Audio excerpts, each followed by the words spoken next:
the fact that we're made up of multiple communities, right? So Black lesbian identified here. I am a grandmother. I am an active member in my community, harassing my alderman with regularity. So, see, part of multiple communities, as we all are. And that's what we're all bringing to this, which I think is very powerful. So we know that talking to elected officials is a very important part of the process of pushing for public policy matters that concern you, making sure that they're here about your concerns, engaging families and friends in that process. I just want to share a really interesting story. I have a 76-year-old neighbor, Miss Lula Thomas. She'll be fine with me acknowledging her publicly. We're good buddies on Facebook, right? 76, right? Just celebrated a birthday party with her and her family and friends.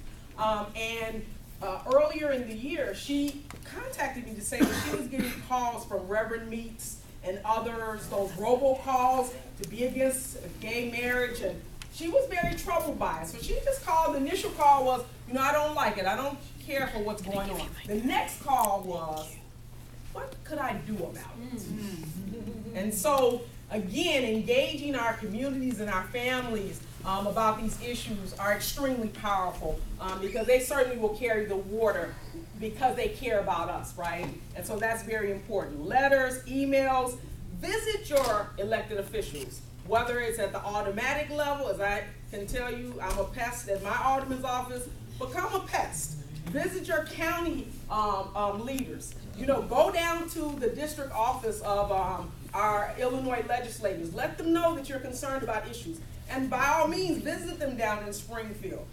We want to talk just a bit about another way that we can impact public policy, and that's through political action committees.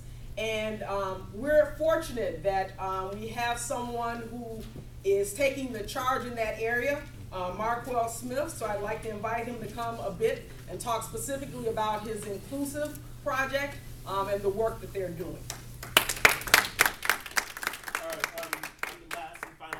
I'm Marquell Smith. I probably know a lot of you in this room.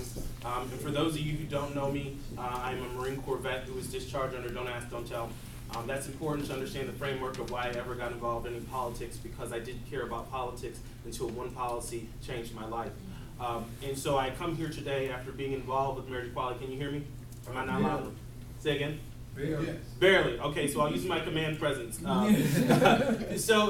I came from this place being an activist and feeling the need to do more than just be an activist and fight for things as an individual, but to build a coalition of people who support broader issues.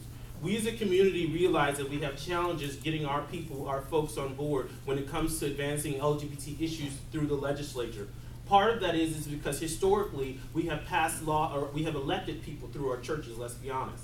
And the way that we fund our candidates is through our churches. So we have to be a force to put people in office and support them in different ways. And that is through a statewide political action committee.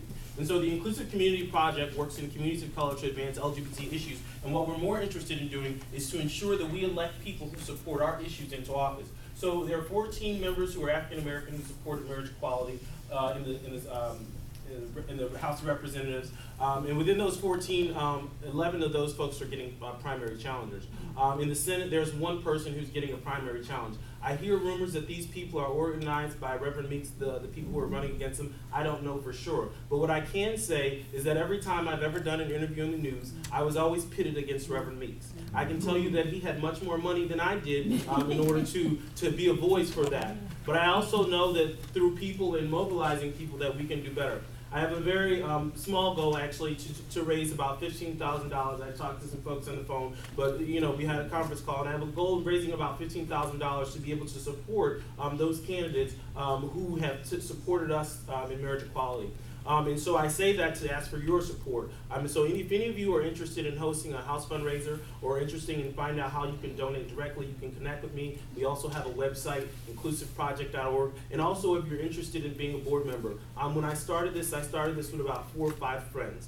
And it was a very small organization, but it was intentionally small because I wanted to move and make sure that we were present for marriage equality and also that we could be a voice. But as we move forward, I'd like a broader community, and so I open that up to any of you who are interested in engaging me in that dialogue and being part of that, because I don't see this as something that's going to stay as a state organization. Ultimately, I think that we should be a national organization. We should get into some federal politics, but we don't have the capacity to do so. But right now, that's my interest. I'll be very honest and upfront with you, and I would love to engage any of you in that process. And so, if I've talked a little fast, forgive me. Kim is over there smiling. I'm gonna say one thing that I ramble. All right, that's all right. I'm guilty. You're doing fine. Thank you, Lisa. Amara, who is a sweet young lady, who I'm probably gonna get in a lot of trouble for doing this, but I'm gonna do this anyway. Amara's running for mayor of the city of Chicago. She's a really smart and talented young lady, and I probably should not have announced that, but I think it's really important because she's a great person. She supports our community, and if nothing else, you should just definitely have a conversation with her. So, are there questions for Marquell? any questions for me? All right, I think that Kim wants to come forth. Yes. Thank you, Marquell. And Marquell will be around for you to talk more with him. We are almost done.